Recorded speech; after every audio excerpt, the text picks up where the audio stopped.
these holy places, they exist since eternity, since Stone Age time, so nothing has changed. You can't change nothing there.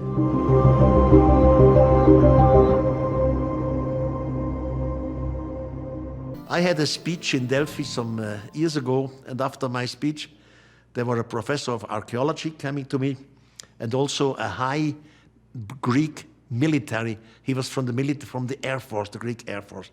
And they told me, Erich, do you know that all these old holy places in Greece, they are linked together geometrically? I say, no, this is not possible, because Greek is a land full of mountains and hills. And some of these places, they are in the ocean. You know, islands like Crete, you cannot see it by the naked eye. It makes no sense that they would be connected geometrically. The next morning, I was invited at the airport, at the military airport, and the professor of archaeology was there, and the commander in chief of the Air Force also, and they had a gigantic map of Greece on a table. And I asked them, but what do you have to do with archaeology? I mean, you are a man of military, of the Air Force. What do you have to do with archaeology? And he said to me, Erich, it's pure coincidence. Our young pilots, which we teach, they always have to make some exercise. For example, exercises in shooting, exercises in measuring, etc. And by the end, when they come back from their flight, they have to fill out the report. And it was curious that most of the pilots always in their reports have used the same amount of gasoline. And the military man said, we think, come on, what is this? This is not possible. Simply they started to measure and they realized it's always the same distance between one place and the other. That's how it all came to light. And the man simply showed me, look, from one point to the next, it always makes the so-called golden section. Always the same distance from one point to the other. And I said, how is this possible? Because in Greek, we had brilliant mathematicians. For example, Euclid was a mathematician. Pythagoras was a mathematician. Even Plato was writing about Greek mythology. So I said, well, they calculated this somehow. And the professor of archaeology said, no, Erich, this is a mistake. Because all these places were holy places already in Stone Age time. Only later, for example, in Delphi, we have today a temple called Apollo Temple. And the Apollo Temple is constructed over Stone Age walls. The Stone Age walls are much older than the today's Apollo Temple, which dates from the classic Greek, more or less 2000, 2400, 500 BC. All these places are older, so they have nothing to do with Euclid, with Pythagoras, with Plato, with these mathematicians. They existed all before.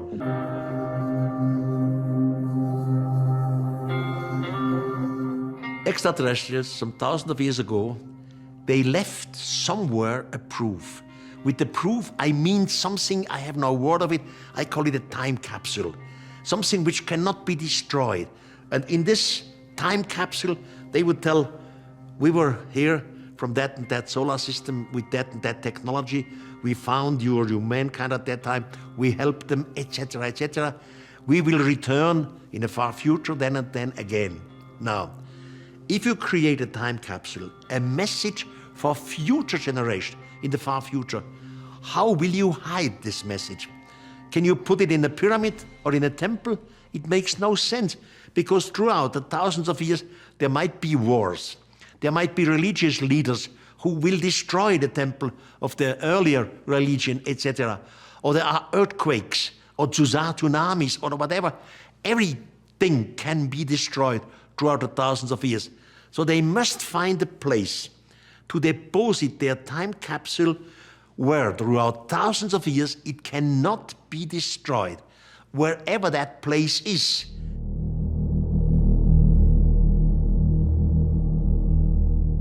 For myself, the most logical place would be in orbit.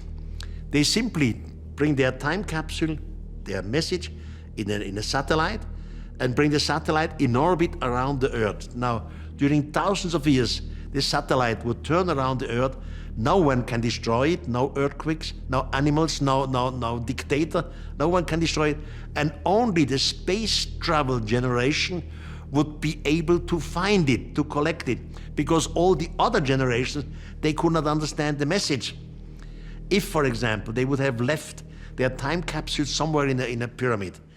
Now, archaeologists, let's say 200 years ago, in the past, they find this message. And they would even be able to read it. They would say, well, it's mythology. Somebody is talking about the stars, but this is impossible from the stars. It must be mythology. So it comes out with speculation. They don't take it for serious. So this time capsule has to be addressed for a society which knows space travel. Now the problem is, you found a place for a deposit of the space travel, somewhere on Earth or in orbit. How do you manage it that the generations in the far future will go and look for this time capsule? If you don't know that somewhere there should be such a, you will never go and look for it. That's why they told our ancestor, be it in French Brittany, make these lines of stones exactly geometrical Pythagorean triangle.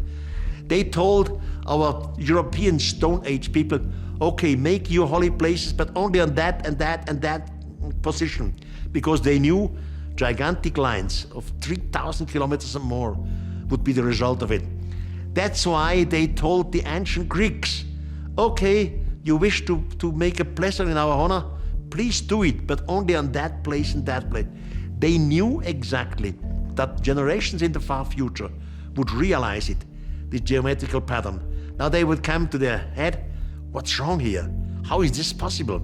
Someone may come up, have we maybe been visited by extraterrestrials?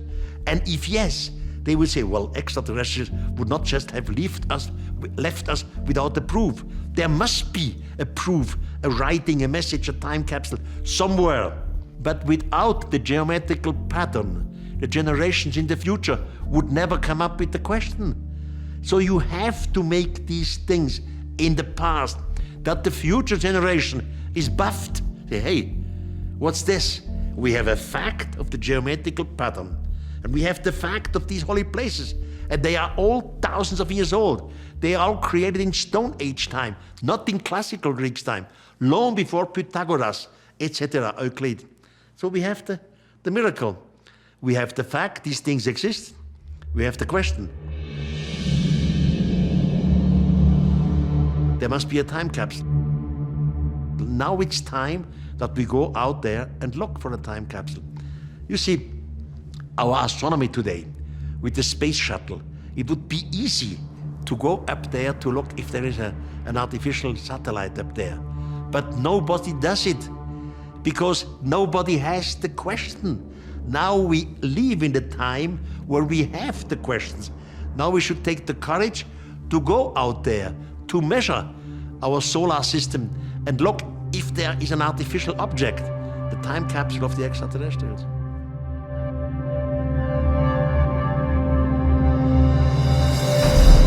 We know of different artifacts which are surrounding the Earth since long, long time.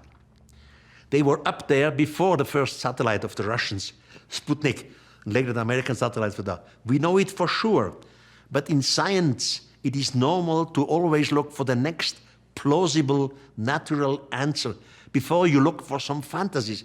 So the natural, scientific answer for these artifacts which do exist in orbit is it must be a piece of rock, just a piece of stone, which by coincidence came into the gravity, maybe from a meteorite who exploded. By coincidence, it came to the gravity of our solar system and surrounds our planet. So that's the next possible scientific answer. That's why they do not spend money to go there and collect this artifact. But definitely, we know of some artifacts which surround our globe in different orbits before we started our modern space travel.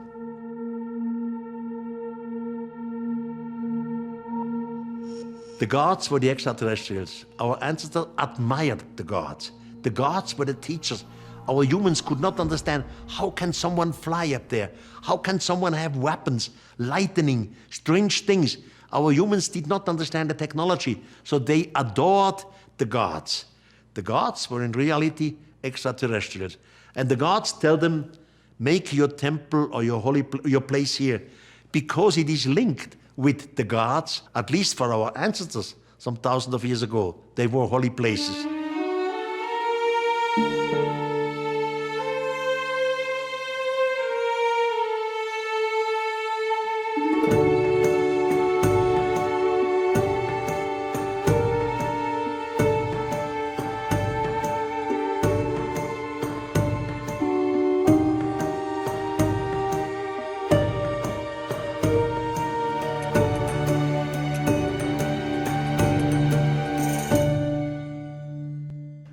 lines are definitely not natural lines.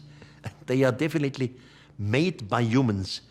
All these holy, sacred places are put in one line because the so-called gods wanted it that way.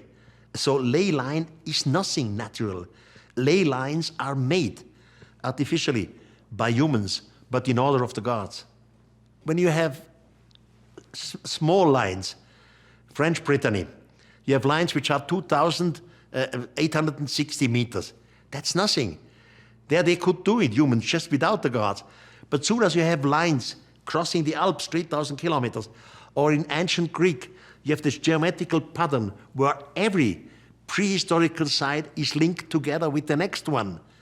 And you cannot see it by your eyes. It is not possible that, for example, an old Greek priest says, hey, okay, the next temple we make there, because there are mountains between them. You cannot see with the naked eye. Or from Delphi, you cannot look with the naked eye to the island of Crete. Somebody has to guide you. You cannot do it by the naked eye. And the guidance came from the extraterrestrials. Extraterrestrials, were they here? Where is the proof? Where is the time capsule? Without the geometrical pattern, we would never ask the question.